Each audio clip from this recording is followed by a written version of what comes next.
more than the sex, for me, the relationships was a bigger issue. As in, I felt like I was missing out on the relationship aspect, especially when you see so many movies and just society playing a general input on this love story that you can have when you're a teenager, and then as you grow up, you have more relationship and you get more experience. Yeah. So that was definitely more of a anxiousness I dealt with more than sex. I think the sex, when it came to a personal choice, when I did have those opportunities, since it came about very organically, the thought of that just didn't even cross my mind that I want to have sex. By the times I was very horny, then I was like, oh, I want to have sex, but I didn't have the skills or the confidence to put myself out there in a forward manner, because I didn't want to make anyone really feel uncomfortable, and that was a big problem for me. So I was very good at social situations. I could talk to pretty much anyone and calibrate depending on the situation. But it was just piercing the veil and just going, this is what I want. I'm going to put myself and put this persona across that I want my desires to be met. And that's what I definitely struggle with more. Yeah, because you struck me as a very kind of confident, very articulate kind of guy. So I suppose like for most guys, if they were to kind of meet you, they would be almost kind of surprised and be like, oh yeah, I wonder why he hasn't sort of slept with. Yeah, and a lot of people have that persona about me. They're like, they see this side of me, and then they take that as crossing all boundaries. So they think he's this type of person, so he's done this X, Y, and Z, and they just make a social character of who they think I am. When in essence, or deep down, there were parts of me that weren't true, or I was living a lie basically, and I didn't want to do that anymore. I didn't want to live through that mask anymore, and just put myself and be honest with the whole situation. So I would lie to my friends about like how many girls I slept with, because I thought there should be an expectation for how old I am and to the number of girls I should slept with. And I didn't want to be that person anymore. But it became such a norm for me that even when in normal situations where I wouldn't even be thinking about how many girls I slept with, and someone asked, the number would just come out, but then inside I'd be like, no, that's not true. And so I'd have this inner war with myself who wants to be honest and wants to be caring and loving. And then I'm pushing this fake version of myself across. And then it was from like last year, November, that I was like, no, I'm not gonna lie about how many girls I've slept with. So each time someone asks, I'm just like, no, I haven't had sex in a while. But they all still think I'm not a virgin. And then I'm definitely gonna obviously come out and tell everyone the truth. But I think I'm working on it to see why is it I'm so scared to come out to my friends, because I wasn't lying to them out of just to look cool. It's just insecure. I was very insecure inside. And so I want to push it out and show to them my true self, because I feel like there's a lot of strength in being honest and showing your insecurities as well. Man, people will have way more respect for you when you make an admission like that and own it in the way that you own it. Because like I said to you the first time you told me that, I was like, man, the way you own that is like unusual. Like very rare that I met a guy who's a virgin and they're like, oh yeah, no, I haven't had sex, I'm a virgin actually. Yeah. No, I've had a few sexual experiences, but never actually the full sex. I was like, you sound like you're talking about hot chocolate you had this morning. So like, and I told you, like, I respect so much the way you say that. So that's not me alone that's going to think the same way, that's going to respect that. Like, everyone will. You know, that sort of vulnerability is the thing that will then allow your friends to come to you when they have a problem. Yeah. Because they're like, well, fuck, Dillon opened up to me in this way. He's happy to be vulnerable. He's not judging himself. He's not judging us. So we can come to him when we have shit. And you become the kind of charismatic go-to guy for things like that. And so it's definitely worth making that admission, because people are going to have more respect for you than they are anything else or judgment. Yeah, definitely, I agree. So how old are you again? 22. 22. Okay. Yeah. So you just come out of uni, or you're? No, I'm actually in the process of dropping out of uni. Okay. Yeah, which will happen. Fuck the system. Fuck the system, exactly. So I suppose then, what in the 4 weeks that you're with Sam, what would really be the most ideal goal for you to achieve? Because it sounds like you're gonna be pretty good with doing the street stuff. Yeah. But I'm kind of curious, sort of like on the more kind of like sexual side of things. Okay. What would you kind of look to want to achieve in the 4 weeks that you're with Sam? Are we talking about like just numbers here, or just sexual experiences? Probably the latter. Would So you be looking to try and lose your Oh yeah. I don't really hold a strong like sense that my virginity is important and it's sacred. I wouldn't, if I lost it on a one night stand, that really wouldn't mean a lot make no difference to me, I suppose, if I'd had it with a long-term relationship with a girlfriend.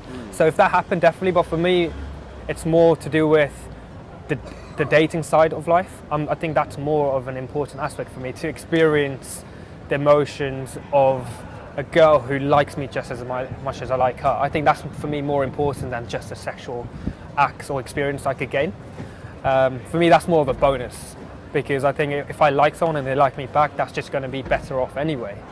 So yeah, for me, I want to experience more of a dating lifestyle. So me as many women as possible. I didn't really have to tell Dillon. He already came here with the mindset of, not that need. You don't want that need, that needy urge that I have to have sex.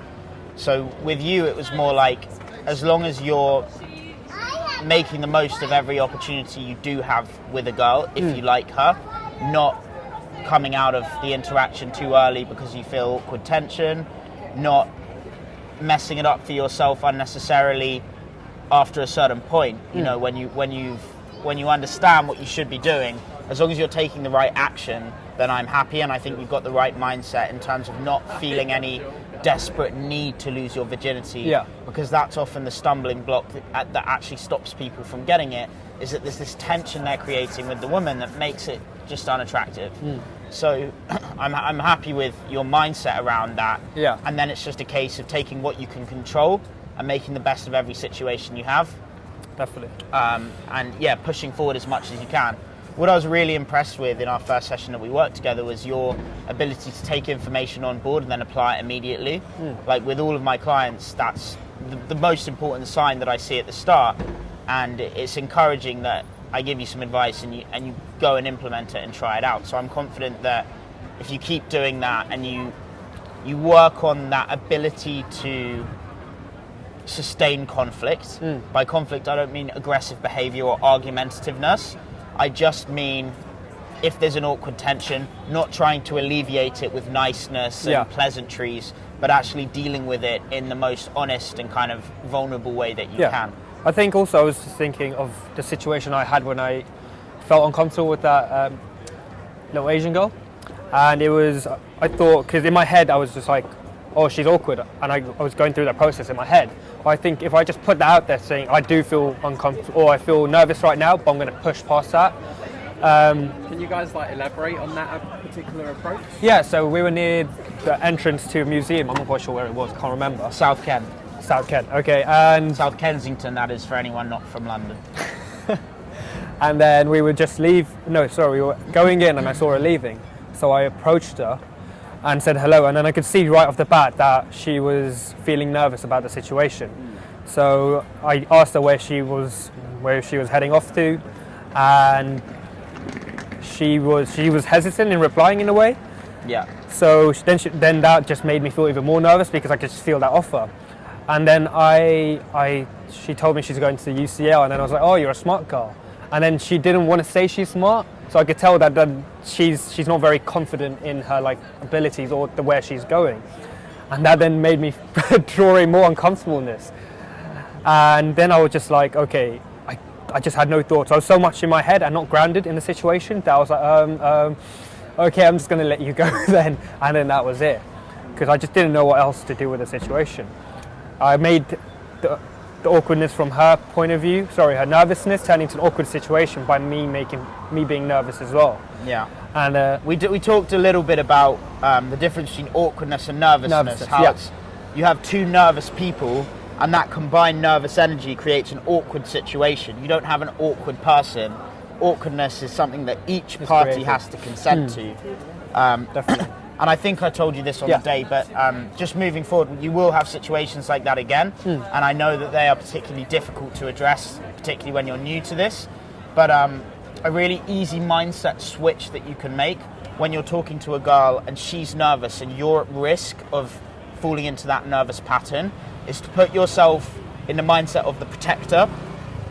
So you say to yourself, right now the person in front of me is feeling nervous, so it's my job to make her relax. Yeah. And then rather than worrying about yourself, oh, what do I say? This could be awkward, what do I say? You just think, my only job now is to create an environment in which she can feel safe and relaxed. And so your attention switches from you performing to you allowing her the space to feel confident. Yeah.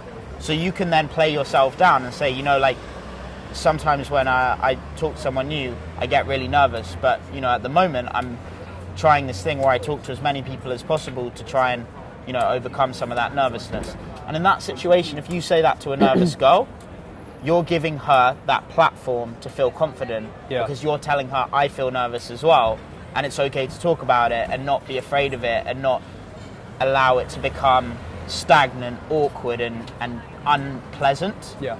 We can just be nervous and like not worry about it. Yeah. You know, this is a safe space. Definitely. I think I can remember seeing a video of you where Kieran was guiding you. Yeah. And I think you were playing to be nervous in that situation and approached that girl. And that Hard attached. Yeah. and that just showed me that Yeah. it's okay, they don't mind you being nervous because you're pushing past that, and there's a lot of strength in you fighting those nerves to be in that situation. Yeah. When a lot of people wouldn't be in that situation. Yeah. And that was a big realization for me. That it's okay to push those feelings across. Yeah.